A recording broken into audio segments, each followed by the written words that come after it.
Hi Hawk fans, welcome to your on-campus interview. I'm here with Sam Oase, president of the SEA. You can go ahead and introduce yourself and tell us what SEA stands for.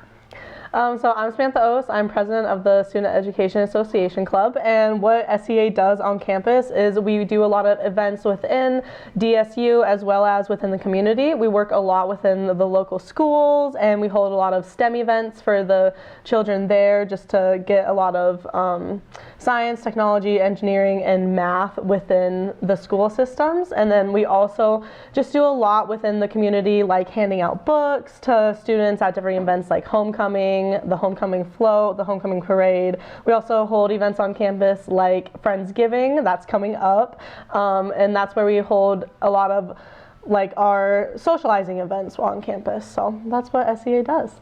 Perfect. And what motivated you to become president of SEA? So what motivated me a lot was actually my professors. They always had like a belief in me that I could be a leader within SEA, and then I actually joined because of Professor Crossingham. She's our advisor. She was just super encouraging, super motivating, and she just pushes you to be your best person. So then being the president of SEA has really helped me not only be more social within DSU, but also within my future career as well. So you already mentioned like everything you do in the community and stuff. So can you expand a little bit more on that Friendsgiving thing, what the event does, what you're supposed to do for it, and all that? Of course. So Friendsgiving is just like a fun event that we do every year where we have everyone bring, it's like a potluck, and we bring food and we just socialize within the education school as well. Like the students get to talk with the professors, and then we all watch Thursday night football and socialize, and it's just fun to network with students and just other professors on campus, as well as we also hold professional developments throughout campus as well. So that's something that's also going to be happening that day. Can you explain a little bit more about those professional developments that because I know we've had 2 this year already? Yep. So the professional developments are just something that Professor Crossingham started, and it's where we have one specific speaker kind of talk throughout that hour, and this is held with teachers around Dickinson as well, and these are just great opportunities for students to not only learn more about the education world, but also to have other teachers outside be brought into those. So our next professional development is actually the day of Friendsgiving, and we're having the teacher of the year of North Dakota come in and talk, and it's just a great way to also network with them as well. Yeah, I went to Dr. Oase earlier, and that was really good. She did a really good job. They're super fun. And what is your favorite SEA event that you've done?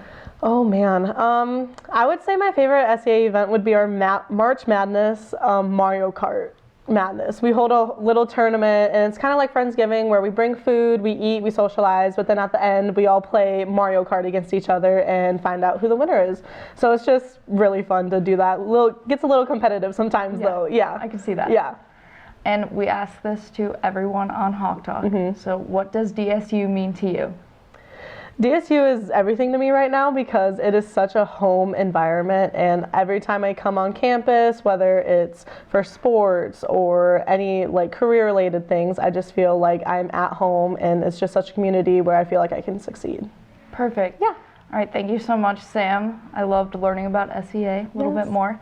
And now to Xander in studio.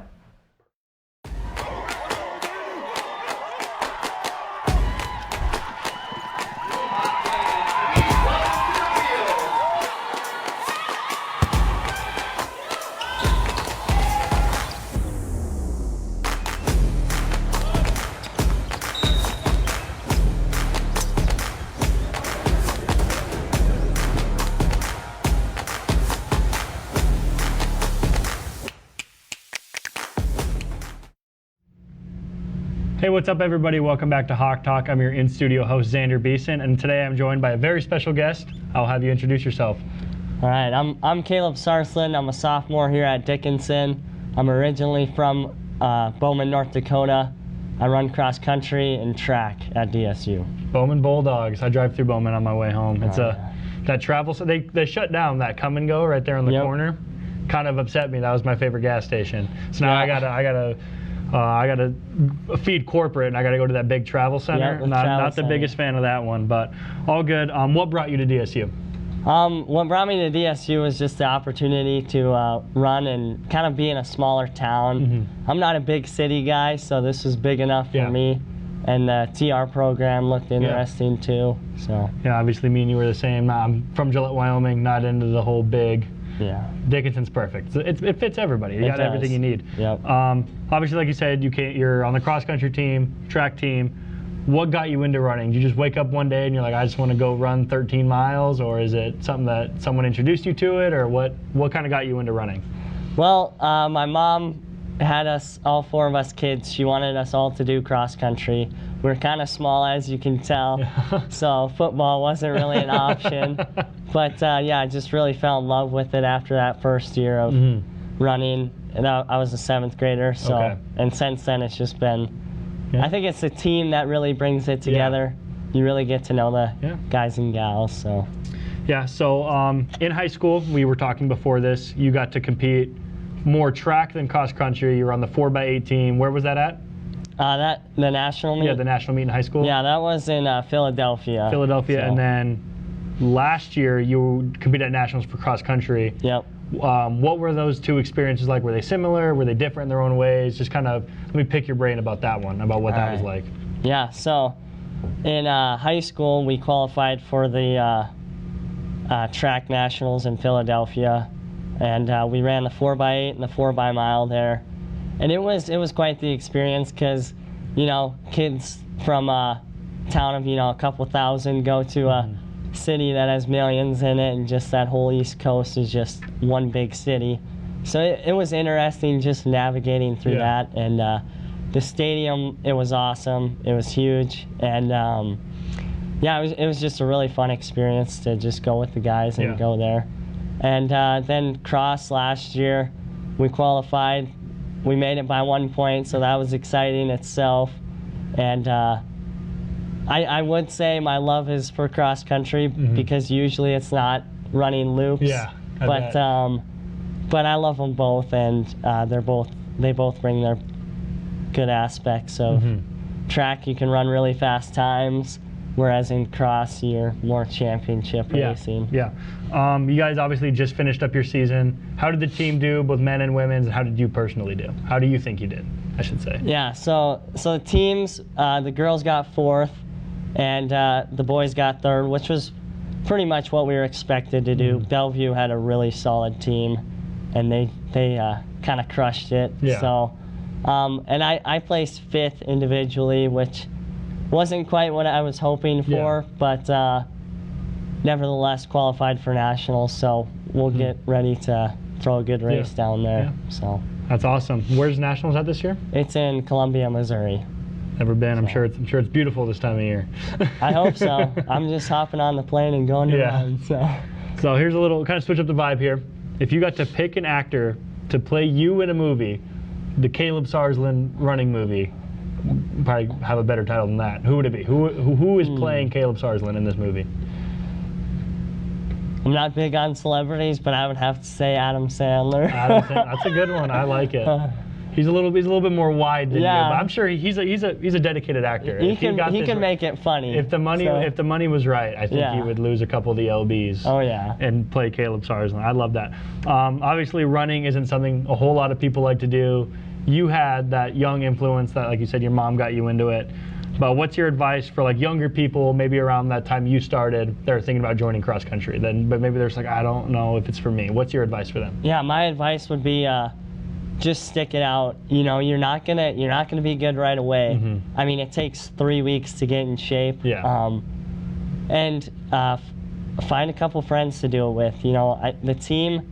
When you have a team like we do, it makes you forget about the running. Yeah. The hard work is just what you do, and then you have fun together. Exactly. So it's a good, for any sport, just being on that team, it's just a lot of fun. So it's a great answer. When it's all said and done, your DSU running career is over. Well, you have 2 more years left? Yep. 2 more years, so 2.5 year time. Done with the running, or is it something you've been doing it for this long? You're just gonna keep doing it? I don't think I'll be able to quit. I mean, I probably won't do a lot of races. Yeah, obviously, cross country is one of those sports where it's like you can keep doing it well past your compete. Like there's 5Ks you can do. Your marathon, you ever thought about doing that? I have. I think my goal though, my peak goal is the 100-miler at the Matahay. Yeah, so I've heard crazy stories about that one. That's that'll be the final bucket list. Yeah. For running. So. That's awesome. Last question. We ask this to everybody that comes on the Hawk Talk. What does DSU mean to you? Ooh, DSU. To me, it means just a family and just a hard work ethic.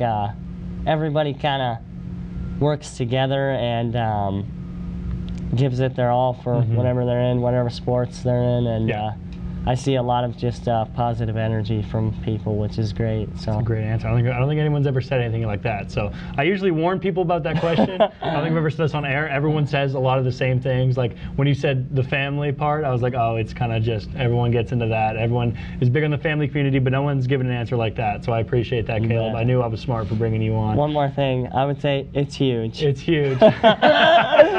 That's good. But all right, that's all we have. I appreciate you coming on, Caleb. We were also talking before this. We've been trying to get you on for about 6-7 months now. We were supposed to get you on second semester last year. So it's awesome to finally get you on. Obviously scheduling wasn't ideal this week. We kind of had to bounce around a couple things, but appreciate you coming on. Good luck with indoor season. When does that start? It starts pretty much right once I'm done here next week with nationals. So. Well, good luck with that. I'll be watching. Everyone back home will be paying attention to Caleb Sarsland. Appreciate it as always, and we'll see you guys next week. See ya. Welcome back to 60 Seconds with Orton. I am your host, Christopher Kistler. President Orton, what is your favorite memory while coaching basketball here at DSU? Man, you're throwing these at me here. There's a lot of them. We had a lot of records set. We had some really good teams. I've had some really rough memories where things didn't quite go our way, where we lost. Told the story to a TR class that we lost on a free throw because we didn't rebound. We had 6'9" and 6'7" on both sides of the block, and we missed the rebound, and they hit the layup, and we didn't go to nationals that year. Best, I would say right now, it would be the trip to China we took with the team I believe in 10-11 is when we went. We took 20 guys over to China for roughly 2 weeks and played 4 or 5 games and played in front of about 10,000 people, and they thought we were the Lakers. It was pretty cool. So it was good. What's up, Hawk fans? It's Emma Welch back with your weekly DSU sports recap. The football team had their last regular season game on Saturday with a big Hawk win against Stack State to secure the home playoff game this weekend at the BAC.